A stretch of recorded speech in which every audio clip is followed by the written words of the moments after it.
जंगल के सभी पक्षियों ने अपने अपने घरों के बाहर एक फलदार पेड़ लगाए हुए थे। कबूतर बहुत मेहनती था। उसने अपने घर के बाहर अंगूरों की बेलें लगाई हुई थी और मिट्ठू तोते ने अपने घर के बाहर एक अमरूद का पेड़ लगाया हुआ था। वहीं चिड़िया का एक बहुत बड़ा आम का पेड़ था जहाँ मीठे मीठे आम लगे हुए थे। उसी जंगल में एक गोरी कौवी और कालू कौवा भी रहते थे जो बहुत आलसी थे। उन्होंने भी अपने घर के बाहर एक सेब का पेड़ लगाया हुआ था, मगर वो कौवे अपने पेड़ की रक्षा नहीं करते थे। गोरी कौवी अपने पति से कहती है, कालू जी, अब कोई पक्षी भी हमें भोजन नहीं देता क्योंकि हम आलसी हैं। तुम जाओ दूसरे जंगल और मेरे मामा जी से कुछ पैसे उधार ले आओ। गौरी, मुझे थोड़ी सी खिचड़ी बना कर दे दो। अगर मुझे भूख लगी तो मैं रास्ते में खा लूँगा। मुझे पता है कालू कि तुम भूखे पेट कहाँ उड़ने वाले हो, इसलिए मैंने खिचड़ी बनाकर इस डिब्बे में रख दी है। फिर कालू कौवा दूसरे जंगल के लिए उड़ जाता है। वो रास्ते में जाता हुआ बोलता है, मुझे तो अभी से भूख लग रही है, पहले थोड़ी खिचड़ी खा लेता हूँ, फिर जाऊँगा दूसरे जंगल। कालू कौवा खिचड़ी खाने के लिए एक बड़े पेड़ के नीचे बैठता है। वो जैसे ही खिचड़ी खाने लगता है तो वहाँ एक बूढ़ी चिड़िया आ जाती है। कौवे बेटा, मैं वो सामने सूखे पेड़ के तने में रहती हूँ। मैं कल से भूखी हूँ, मुझे कुछ खाने को दो। कौवा था तो बहुत लालची, मगर उसके पास बहुत सारी खिचड़ी थी, इसलिए वो आधी खिचड़ी बूढ़ी चिड़िया को दे देता है। लो माँ जी, ये खिचड़ी खा लो, मेरे पास बहुत है, आधी मैं खा लेता हूँ और आधी आप खा लो। बूढ़ी चिड़िया कौवे से खिचड़ी लेकर खा लेती है। तुम बहुत अच्छे कौवे हो, मैं तुमसे बहुत खुश हुई हूँ। मैं तुम्हारी एक इच्छा पूरी कर सकती हूँ। बताओ बेटा, क्या मांगना चाहते हो तुम? ये सुनकर कालू कौवा बहुत खुश हो जाता है। सच? क्या सच माँ जी? हाँ बेटा, मांगो, तुम क्या मांगना चाहते हो? माँ जी, मैं चाहता हूँ कि हमारे घर के बाहर जो सेब का पेड़ है उस पर मीठे मीठे सेब लग जाए। ठीक है बेटा, जो तुमने मांगा है वो तुम्हें मिलेगा। तुम्हारे घर लौटने से पहले उस पेड़ पर सेब लग चुके होंगे। फिर कालू कौवा खुशी खुशी घर वापस लौट जाता है। दूर से ही कालू कौवा अपना सूखा हुआ पेड़ हरा भरा देखकर बहुत खुश हो जाता है। गौरी, गौरी कहाँ हो? बाहर आओ। फिर गोरी कौवी भी अपने घर से बाहर आ जाती है। हाय, मैं मर गई कालू जी, ये हमारा पेड़ कैसे हरा भरा हो गया और इस पर मीठे मीठे सेब भी लग गए हैं। फिर कालू कौवा सारी बात गोरी कौवी को बताता है। गौरी, मैंने उस बूढ़ी चिड़िया को आधी खिचड़ी दी और उसने मेरी इच्छा पूरी कर दी।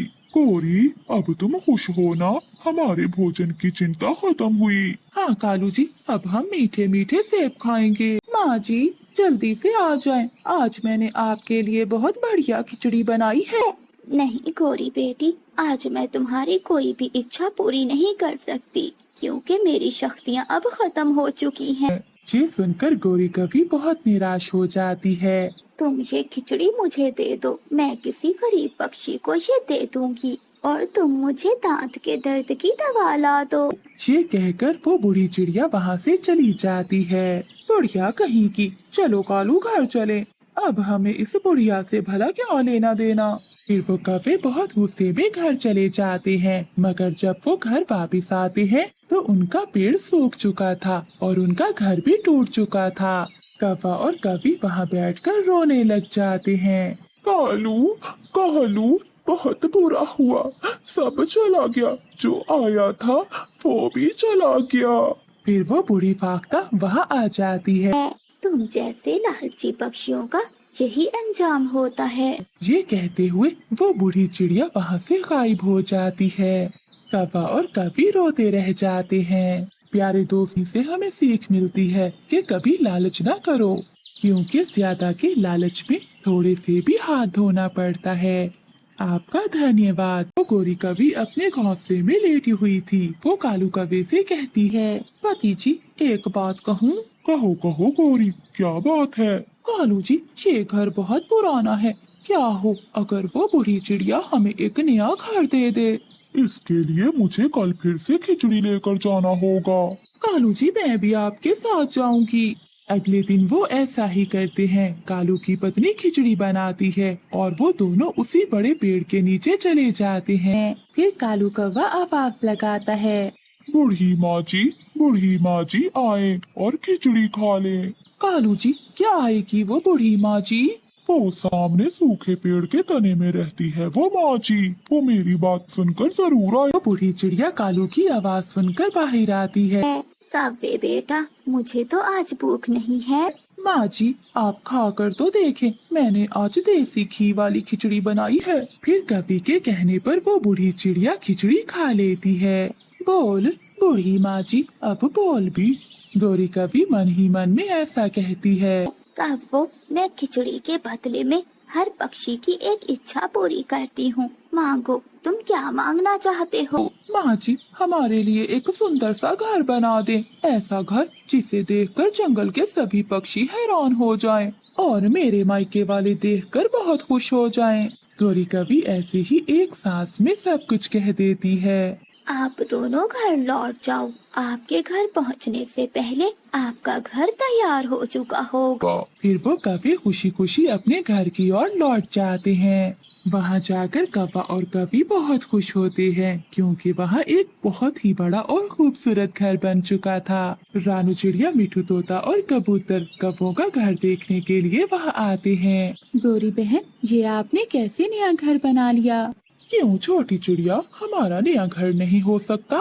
हमने आज ही दूसरे जंगल के लकड़हारे से ये घर बनवाया है। गौरी, अगर तुम्हारे पास इतने ही पैसे थे तो पहले मेरा उधार तो चुका देते। ओए गंदे मोटी चोंच वाले तोते, चल भाग यहाँ से। हम पहले वाले आवारा और आलसी कौवे नहीं रहे, अब हम अमीर कौवे बन गए हैं। लौटा देंगे तेरे पैसे। और गंदी आंखों वाले कबूतर, आंखें बंद ही रखना, कहीं नजर न लगा देना मेरे घर को। गौरी कवि की बातें सुनकर वो शर्मिंदा होकर वहाँ से चले जाते हैं। गौरी कवि तो अपने नए घर में बहुत खुश थी। कालू जी, मेरी माँ तो ये घर देखकर बहुत खुश हो जाएगी। मत भूलो गौरी, ये सब मेरी वजह से हुआ है। तुम तो मेरे सुंदर कालू जी हो, अब मेरी एक और बात मानोगे? बताओ बताओ पत्नी जी, अब क्या बात है? कालू जी, हम फिर से उस बूढ़ी चिड़िया के पास जाएंगे और मैं अपने लिए इस बार गहने मांगूंगी। ये सुनकर कालू कौवा चुप रहता है। अगले दिन गौरी कवि कालू कौवे को सुबह सुबह ही उठा देती है। कालू जी, मेरे सुंदर पति जी, मैंने खिचड़ी बना ली है, चलो उठो मेरे साथ चलो। खिचड़ी लेकर वो दोनों कौवे फिर से उड़ते हैं। वो उसी जगह पर जाते हैं। भूखा कौवा उड़ता हुआ इंसानों की बस्ती की तरफ चला जाता है। एक पेड़ के नीचे कालू कौवे को रोटी का एक टुकड़ा पड़ा हुआ दिखाई देता है। कालू कौवा बहुत खुश होता है। मिल गया, मुझे रोटी का टुकड़ा मिल गया है। मैं ये रोटी का टुकड़ा जंगल में जाकर खाऊंगा, मजा आ जाएगा। कालू कौवा वो रोटी का टुकड़ा उठाकर जंगल की तरफ लौट जाता है। जंगल में जाकर कालू कौवा वो रोटी का टुकड़ा खाने लगता है तो उसे उसका स्वाद कुछ अच्छा नहीं लगता। अरे ये तो बासी है, ये बासी रोटी का टुकड़ा है। अब मैं क्या करूं? क्या मुझे भूखे पेट ही सोना होगा? नहीं, मैं कोई ना कोई जुगाड़ लगा लूंगा। कालू कौवा वो रोटी का टुकड़ा लेकर तोते के पास जाता है। तोते यार, मैं रोटी खा खा कर तंग आ गया हूँ। लो, ये रोटी का टुकड़ा तुम ले लो और मुझे अपना अमरूद दे दो। तोता अपने ध्यान बैठा अमरूद खा रहा था। कौवे की बात सुनकर तोता कौवे की तरफ देखता है। मेरे पास 2 अमरूद है, अगर तुम मुझे ये रोटी का टुकड़ा दोगे तो मैं अपने दोनों अमरूद तुम्हें दे दूंगा। लो तोते, ये रोटी का टुकड़ा तुम ले लो। कौवा तोते को रोटी का टुकड़ा देता है और तोते से दोनों अमरूद लेकर वहाँ से भाग जाता है। आज कई दिनों बाद रोटी खाऊंगा। ये रोटी मैं किसी खास जगह पर बैठकर खाऊंगा, नदी के पास या फिर झरने पर जाकर फूलों के पास। हाँ, मैं झरने के पास जाकर फूलों के पास बैठकर ही ये रोटी खाऊंगा। मिठू तोता वो रोटी उठाकर चला जाता है और झरने के पास जाकर खुशी खुशी रोटी का टुकड़ा तोड़कर अपने मुंह में डालता है। छी छी, ये तो बासी रोटी है। वो कौवे का बच्चा मुझे उल्लू बनाकर मेरे अमरूद ले गया। वो बहुत बुरा है, वो गंदा है, वो दुष्ट कौवा हमेशा दूसरों को पागल बनाता है। तोता भागा भागा कौवे के पास जाता है। कौवा अपने घर के बाहर बैठा मजे मजे से अमरूद खा रहा था। तोते को देखकर कौवा हंसने लगता है। क्या क्या रोटी का टुकड़ा बासी था? दुष्ट कौवे, तुमने मेरे साथ अच्छा नहीं किया। अफसोस दोस्त, अब तो मैंने दोनों अमरूद खा लिए और तुम उल्लू बन गए। छोड़ूंगा नहीं मैं भी तुझे। तोता गुस्से में वहाँ से चला जाता है।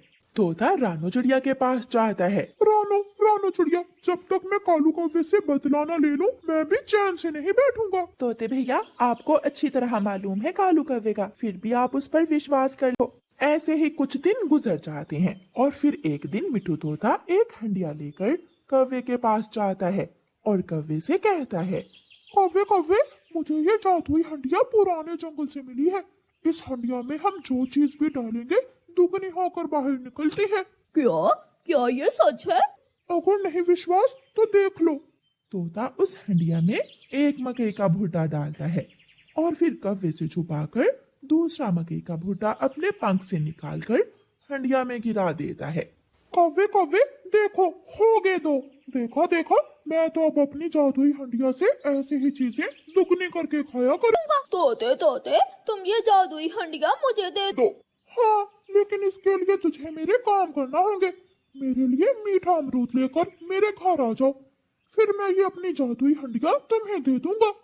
तोता अपनी हंडिया ले जाता है और कौवा जंगल जाता है। कौवा बहुत मुश्किल से पेड़ फिरकर मीठा अमरूद ढूंढता है और तोते के पास जाता है। अब मैं बनाऊंगा इस कौवे के बच्चे को उल्लू। मैं आ गया तोते, लो ये अमरूद ले लो और मुझे अपनी जादुई हंडिया दे दो। मैं तो भूल ही गया, अमरूद नहीं, तुम मेरे लिए चावल लेकर आओ, फिर ही मैं अपनी जादुई हंडिया तुम्हें दूंगा। पहले वादा करो। वादा, पक्का वादा। कौवा भागता है और किसान के खेत से जाकर चावल इकट्ठे करने लगता है। कौवा शाम तक चावल के दाने इकट्ठे करता है और फिर वो चावल के दाने लेकर तोते के पास जाता है। तोते, मैं ले आया, मैं तुम्हारे लिए चावल के दाने ले आया हूँ। अब तुम अपनी ये जादुई हंडिया मुझे दे दो। कौवे, मैं कोई पागल नहीं हूँ जो इतनी आसानी से तुम्हें ये हंडिया दे दूं। ये चीजों को दो गुना करती है। जादुई हंडिया है ये, तुम कल मेरे लिए नाश्ता लेकर आना, फिर ही मैं अपनी जादुई हंडिया तुम्हें दूंगा। कौवा निराश होकर अपने घर चला जाता है और फिर सुबह होते ही कालू कौवा जंगल से तोते के लिए नाश्ता ढूंढता है। बहुत खोज करने के बाद कौवे को एक नारियल का फल मिल जाता है। कौवा वो नारियल का फल लेकर तोते के पास जाता है। मैं ले आया, मैं तुम्हारे लिए नाश्ता ले आया हूँ। लो ये अपना नाश्ता लो और जादुई हंडिया मुझे दे दो। ठीक है, लो ये जादुई हंडिया तुम ले जाओ। फिर कौवा तोते को नारियल देकर वो हंडिया ले जाता है। अपने घर जाकर कौवा बहुत खुश था। अब ये जादुई हंडिया मुझे जंगल का सबसे अमीर पक्षी बना देगी। ऐसे सोचते हुए कालू कौवा अपना दाना हंडिया में डालता है, लेकिन दाना कब दुगना होने वाला था, क्योंकि तोते ने तो कौवे से अपना बदला लिया था। जो कौवे ने तोते को बासी